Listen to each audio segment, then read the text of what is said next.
Hi, this is Misha, and today I have another creation, a semi-auto conversion from MK Gun Mods. This is a French MAT-49 in 9x19 Parabellum, later to be 9mm NATO. This was the French submachine gun of the post-war era.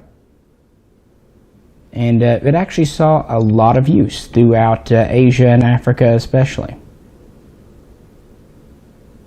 And it's a really interesting gun, and I think that MK did a really good job on the conversion. It converted over very well. Well, since this is me and this is Mishiko, the channel, of course we've got to get into the history. Obviously, France was invaded by the Nazis during World War II and was liberated throughout 1944. And as soon as they were liberated, they went back to trying to rebuild their army. The invasion had taken a huge toll. Obviously, there was the Free French movement, which was basically the French military in exile. And of course, there was also the Battle of the Battle of Dunkirk, where a lot of equipment was lost. Not only the British lost equipment there, but the French did as well. So when they finally regained control of their nation in 1944, they had to arm their soldiers with just a hodgepodge of guns.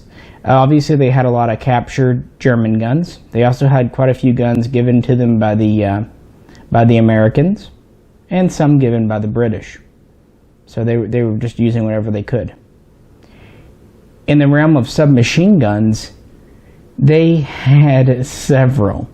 They used the British Sten gun in 9mm. There was also a French domestically made clone of the Sten gun. Remember, the Sten was very easy to make. Also a 9mm. They had their original MAS model 1938 submachine gun, which went into production right before the war, and it was chambered for the 7.65 long French cartridge.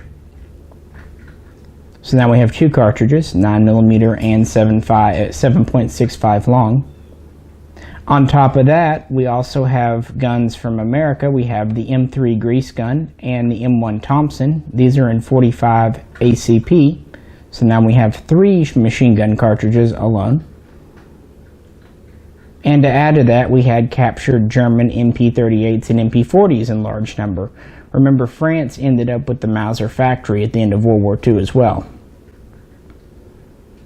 So they had 3 major calibers and several models. This was a logistic nightmare. And of course, this extended to pistols and rifles as well. To kind of skip a little bit,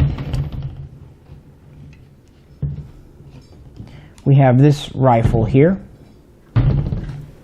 This is the original French MAS model 1949. It is chambered for 7.5 by 54, which was a cartridge that France adopted about 10 years before World War II began, before the invasion. A good number of MAS 36s and converted Berthier M34s were chambered for the new 7.5, and the idea was to also have a self-loading rifle chambered for it. This began as the MAS-38 and became the MAS-40, and it was slated to go into production. There were some prototypes and pre-production samples at the MAS factory, but the invasion got in the way. Once France was liberated, they came up with the MAS-44, the MAS-44, which we have some videos on. The MAS-44 was really the same as the original MAS-40, except it used a detachable 10-round mag, same as this one. They would make about 6,000 44s during 1945, but before the war ended, and most would go over to the French Navy. And they would see use in 1945, 1946 in Eastern Asia.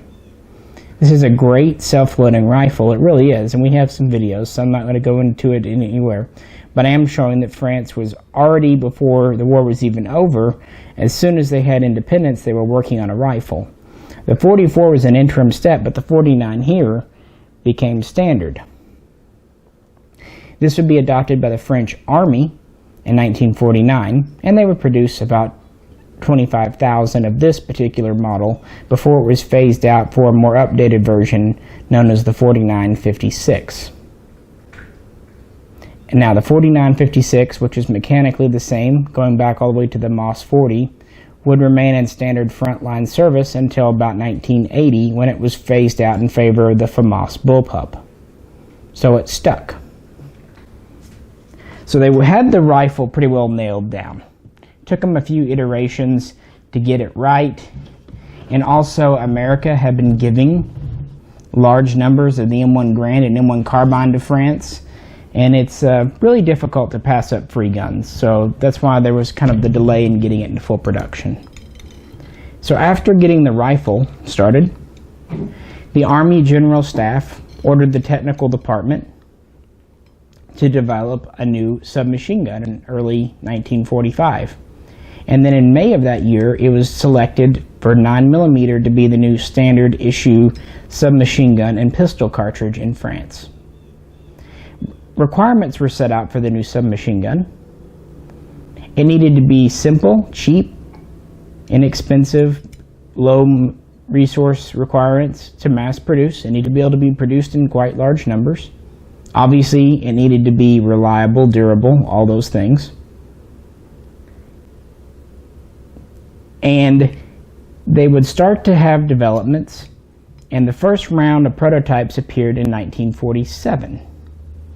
And we had three main contenders. We had what became this gun here, of course, from MAT, Manufactured Arms de Tulle.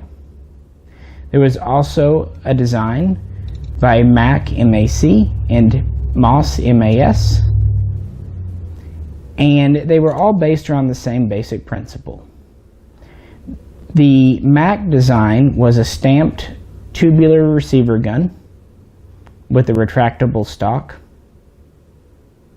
The MAS design was interesting. Instead of using stamped steel, it actually used a cast receiver, and it was a sort of a delayed blowback, whereas the MAT and the MAC designs were just a straight blowback, whereas the MAS design was actually a slightly delayed, kind of like a lever delayed blowback. Now these designs would be improved, altered, and requirements were changed and updated as time went on, as they kind of got a better idea of what they wanted to do. For one, the French Army technical wanted a folding dust cover over the action. It's also replicated on this side. There is a sliding dust cover with the cocking handle. Another feature they wanted was a folding Magwell. So most of your later prototypes would have this folding Magwell to make it more compact. This also doubles as a safety because, as you see, the mag's in it, but no, it can no longer feed from the magazine.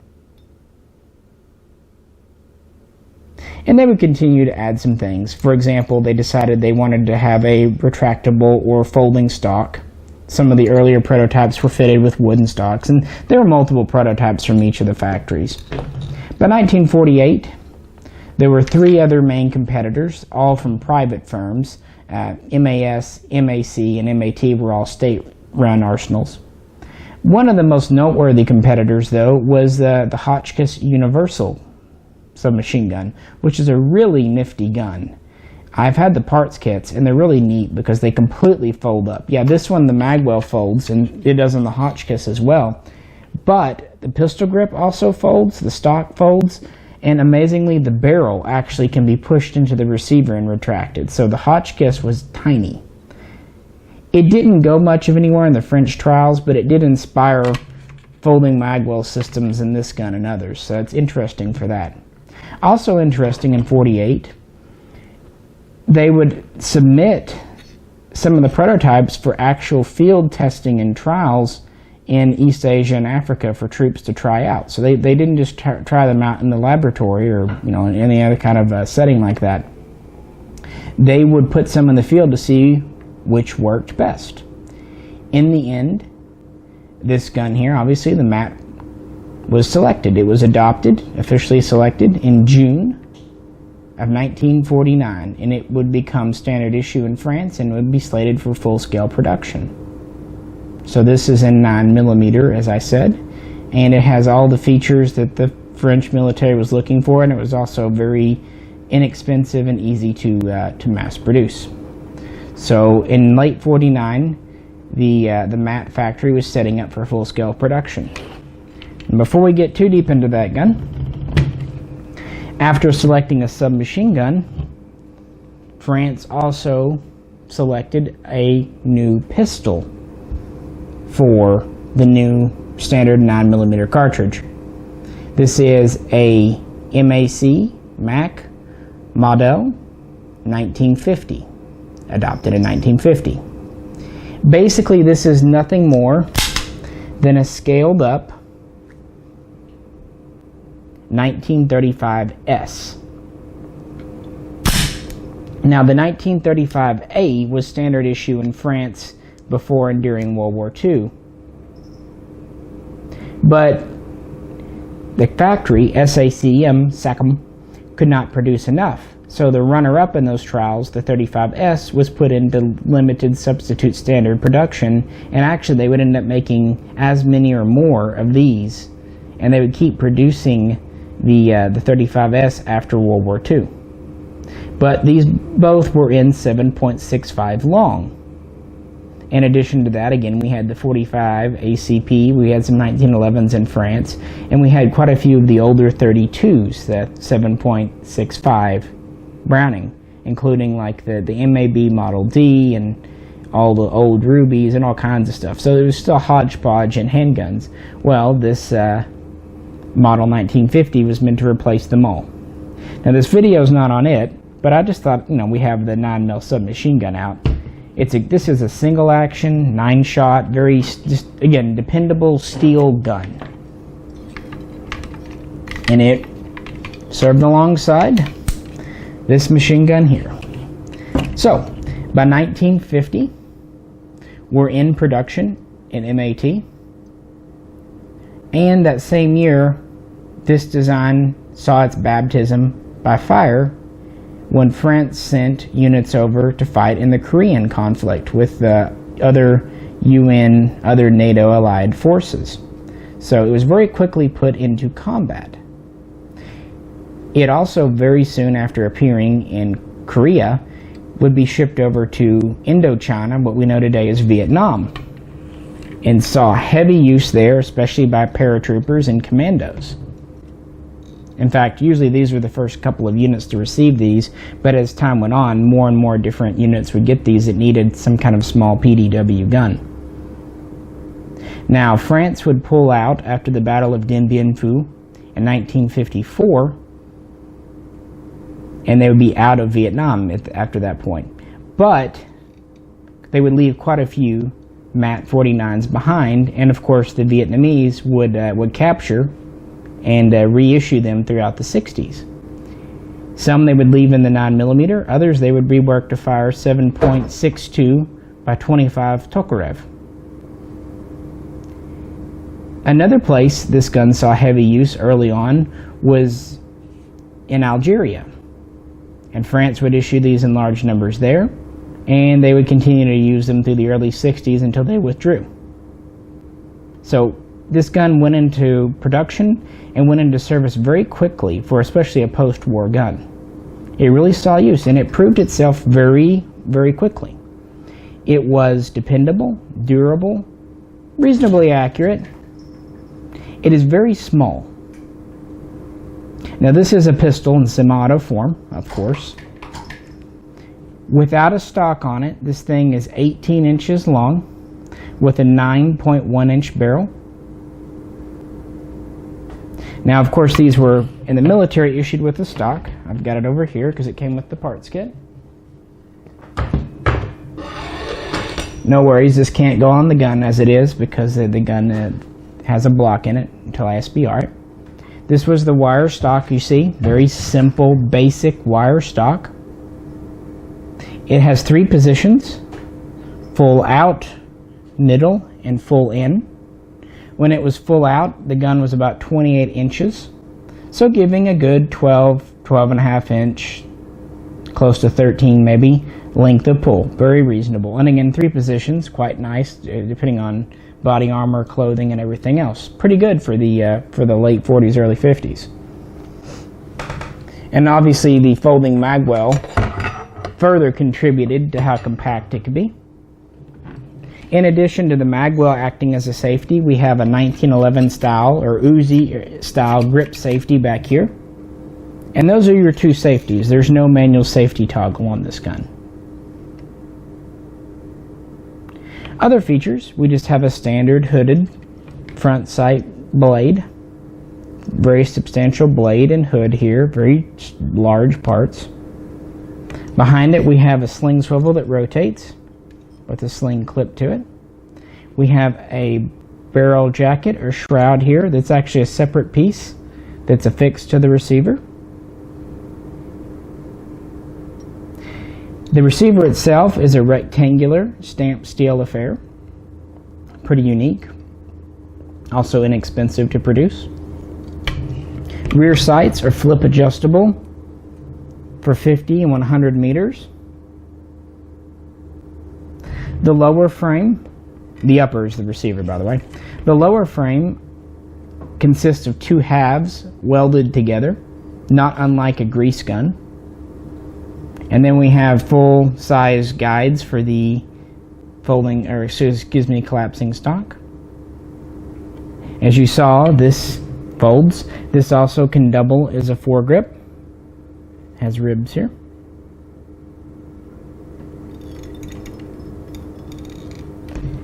And that's really about it. This is a very simple gun.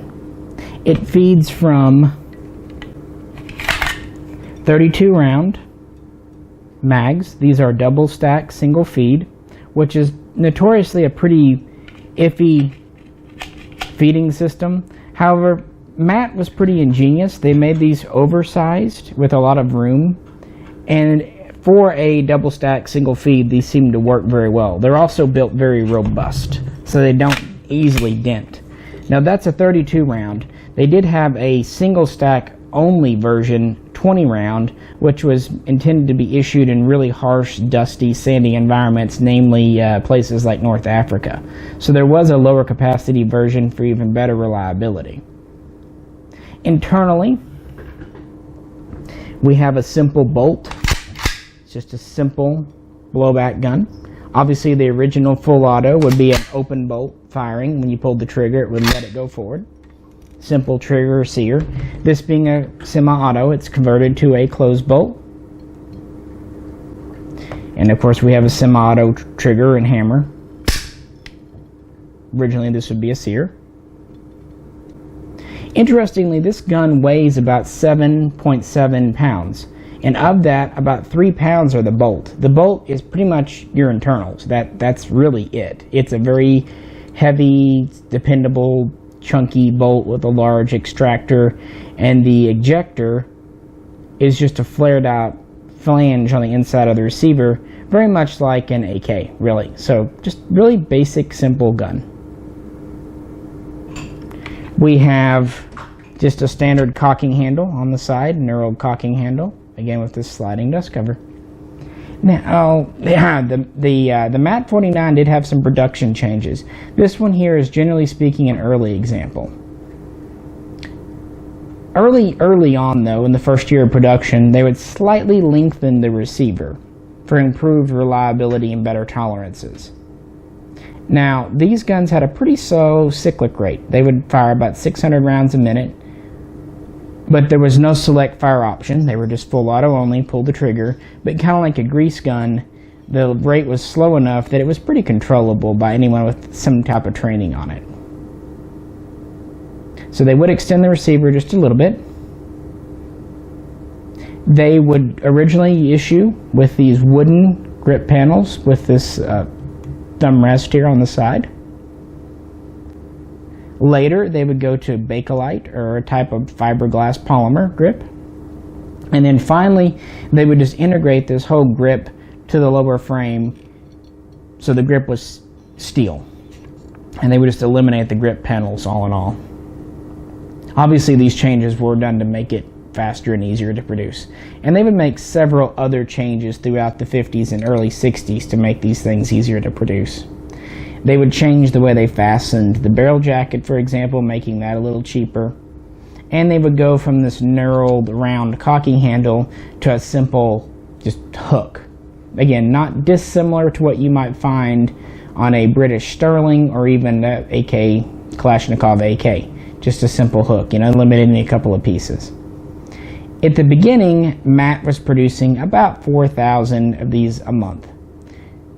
At the height of production, though, they had upped that number to 10,000. They made them faster and cheaper, so they streamlined production.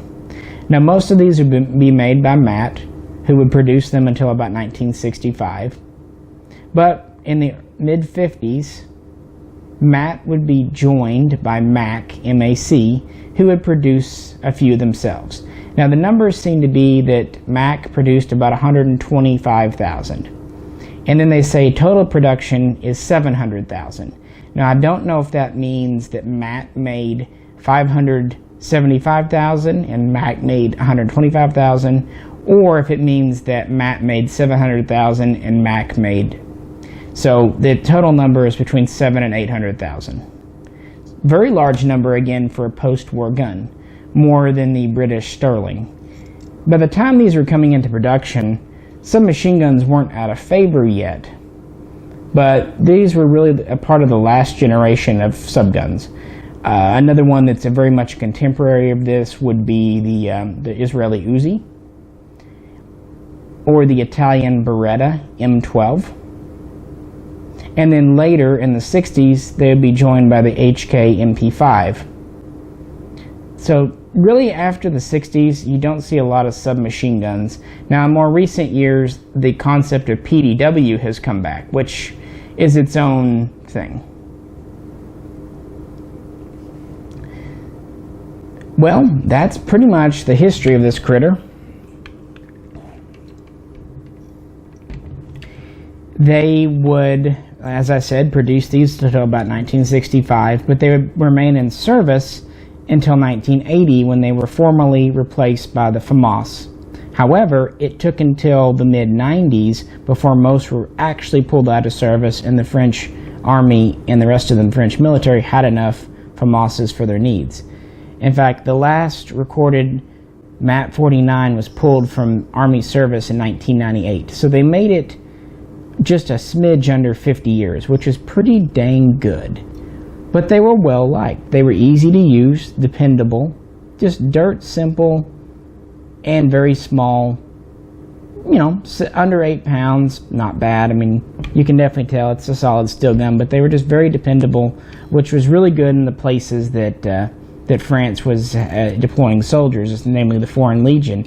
These would continue to see use well through the 60s, 70s, and 80s. They would deploy them in Mauritania, Chad. They would have them in Libya during the 80s. These things saw use for a very long time in a lot of hostile environments, and they came out on top. They really did. They were good guns. So yeah, a good French gun, which to me, I like French guns, but they kind of have a reputation. Unfair, I believe, but not every gun any country makes can be a winner. I was really happy to get this semi-auto. Parts kits came in a long time ago, but they have not been available. MK Gun Mods actually built this for a different customer, and he was not happy with it. Everyone, of course, has their own tastes, and I'm not blaming him.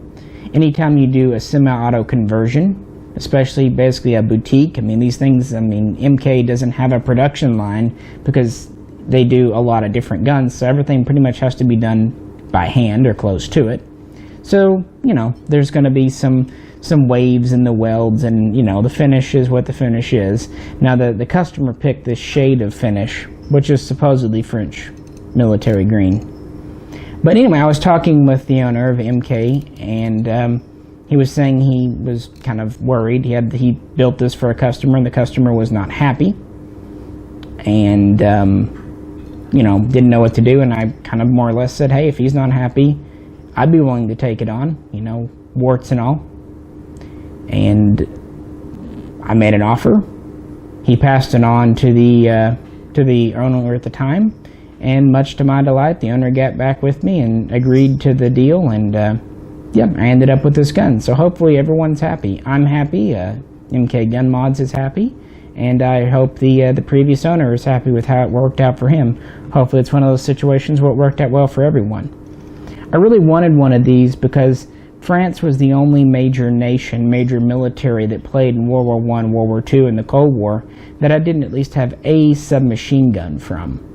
Now, the MAS-38 would have been really cool, but it was in 7.65 long, which would be a cartridge I'd never shoot. Whereas the MAT-49 is in a cartridge we can fire, and it just seems silly to have a rebuild like this and something you can't fire and enjoy. Plus, even with the short barrel, just having the stock off doesn't really, to my mind, affect much of the use of the gun. The stock is always appreciated, but it's not one of those things where it looks completely stupid without it, or, you know, it definitely, I think, appears better without the stock as opposed to having a long barrel, because it's just the way it is. Anyway, I'm very happy with it. Also, because of the way the gun was done, it had a floating firing pin in the beginning, so converting it to a closed bolt was not that big of a deal. We were able to keep the original recoil spring and all that, more or less. The major change was going from the original full auto sear to a semi-auto trigger and hammer, which is essentially a modified AR-15 trigger group, which is good because if this ever wears out or needs to be replaced, we know it can get replacement parts. When I got this, it only had one mag, the one in it here. Although the previous owner was very gracious and did give me a sling with it, which I think is great. I love having slings on my guns, so that was great of him.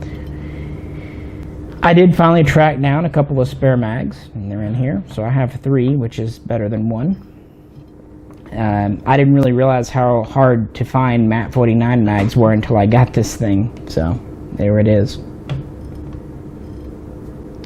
Before we wrap things up, there were a few variations. First off, there were no semi-auto civilian guns ever imported into the US, so not like the Sterling or the Uzi. In France, they did have the MAT-49 54, which was a long-barreled select fire version for police. It had a 14.4-inch barrel, and you could either have a fixed wood stock or the retractable wire. But most importantly, it had 2 triggers, one for semi and one for full.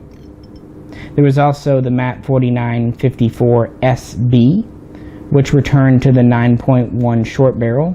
Now it would have a fixed wood stock only, and it would only have the semi-auto trigger. So there was a couple of police or gendarme versions of this made. Other than that, there was just the basic Army military one here in full auto only. Again, they made a few production changes, most noticeably with the grips. Also, the early slings would be leather as this one. Later they would go to a canvas sling. The early mag pouches would be 3-cell leather. Later they would go to a 5-cell canvas. So some minor productions, but really for the most part, for a gun that was produced for 15 years, it stayed pretty much unchanged, which is a testament to its designers at MAT, because they more or less got it right from the get-go. Well, I find French guns interesting. I really do. Something different. And this one I think converted over very well, and I'm still pleased. I've had it about a month now, and I'm still very pleased with it. Sorry for doing the talking part inside, but it's just too hot in Arkansas in the summers to sit outside at the range and talk. We have other French videos on these guns here and more. Now that said, if you really like French guns, I can't recommend anyone better than Ian at Forgotten Weapons. When it comes to all the French guns and variations, he's the master of that. I like French guns and know a thing or two, but he's really made an academic study out of them. So if you really like them, definitely check him out. But we'd appreciate it if you check our own videos out too, because we try and we have some unique ones and have a lot of fun with them. And I think that's really what this is all about. Well, if you have any questions or comments, please post them below. If you enjoyed the video, please click like. If you haven't already subscribed and liked this video and a few others, we'd appreciate it if you would. We really welcome every new subscriber we get. We're trying to grow this year. We really appreciate you tuning in.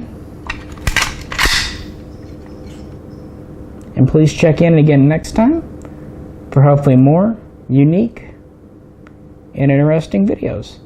This is Misha, and I'll catch you then.